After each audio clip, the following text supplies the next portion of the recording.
After the success of their previous portable outing, High Impact Games got the go-ahead to make another portable Ratchet Clank game for the PSP that was subsequently ported to the PS2. Only instead of focusing on the standard gameplay like every other game in the series, they decided to do something a little different.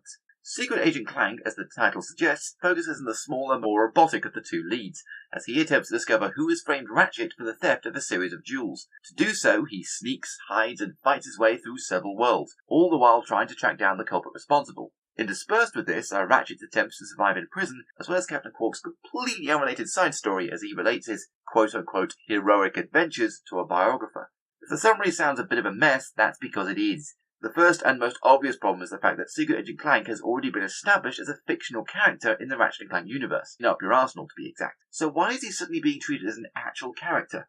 As well as this, the Captain Quark sections have absolutely nothing to do with the rest of the game, so why are they here? And what exactly is the point of constantly cutting back to check in on Ratchet, who we know full well can take care of himself? Nothing about the plot makes even the slightest bit of sense. The gameplay is much the same. The Clank sections deviate from your standard run, shoot, kill gameplay of old, and have more of an emphasis on stealth, from sneaking up on enemies and quick timing them to death, to hiding in plain sight by pretending to be a statue or grabbing a nearby newspaper.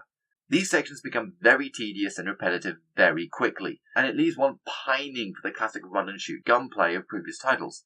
The game does give it a go, and when it appears, it does entertain for a while, but then you're forced back into stealth mode and it all falls apart again. Whenever you cut to the sections as Ratchet, they play much like the arena sections of old, only they take place in a surprisingly small series of rooms, have a limited weapon selection, and they're nowhere near as fun. Then there are the Captain Quark sections. These are incredibly silly and can be surprisingly varied, but ultimately they all boil down to doing the same things over and over again, and they lose their charm rather quickly. Finally, there's the occasional appearance of the Gadget Bots. Small robots from previous games that Clank controls and orders about.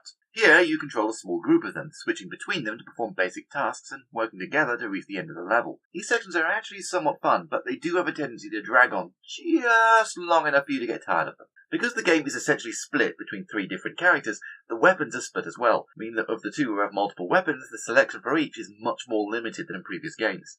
Secret Agent Clank's weapons have an appropriately spy feel to them, such as a tie that doubles as a boomerang or cufflinks that become bombs, while Ratchet has more traditional weapons like a dual machine guns and a plasma whip. Most of these are holdovers from previous games though, which makes his sections feel even more derivative than they already are.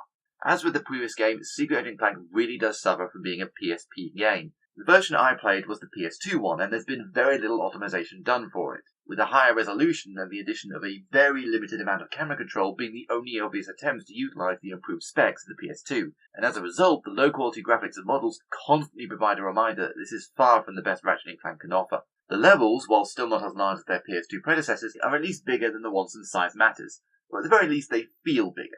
Well, Clank's do, anyway. Unfortunately, he's just one of several characters in the game, and when you play as any of the other characters, the levels seem to magically shrink. Also held over from Size Matters is the difficulty curve. The game is surprisingly tricky to play without constantly dying during normal gameplay, with enemies often taking a ridiculous amount of damage before dying and your weapons quickly becoming obsolete. There are a few racing sections, but as you'd expect, they're poorly implemented and controlled awkwardly, meaning there's no real reason to replay them. The stealth sections also wildly fluctuate, with some being a matter of simple trial and error and others bordering on the edge of frustration. During these aspects of the story, you're occasionally presented with prolonged Guitar Hero-style quicktime events, which are ridiculously prolonged, lasting anything up to 5 minutes. And then the fact that the PS2 version frequently doesn't register your button presses, and it can make getting the obligatory skill points literally almost impossible without going through these sections multiple times, which you won't want to do given how long, boring, and tedious they are. Last but not least, the multiplayer aspect has now been completely dropped. Presumably this was to make room for more single-player material, but when the quality of the game is as lackluster as this, they might as well have thrown a multiplayer mode in just for the hell of it. Certainly wouldn't have made the game any worse. Secret Agent Clank is a valiant attempt to break away from the established Ratchet & Clank mold. Unfortunately, it doesn't seem to know what else it can actually do. It grabs a bunch of random ideas and throws them all together, but the end result is an absolute mess. This, more than anything else, is the lowest point of the series to date, and I cannot in good conscience recommend it. Even die-hard fans don't like this one, and that says a lot.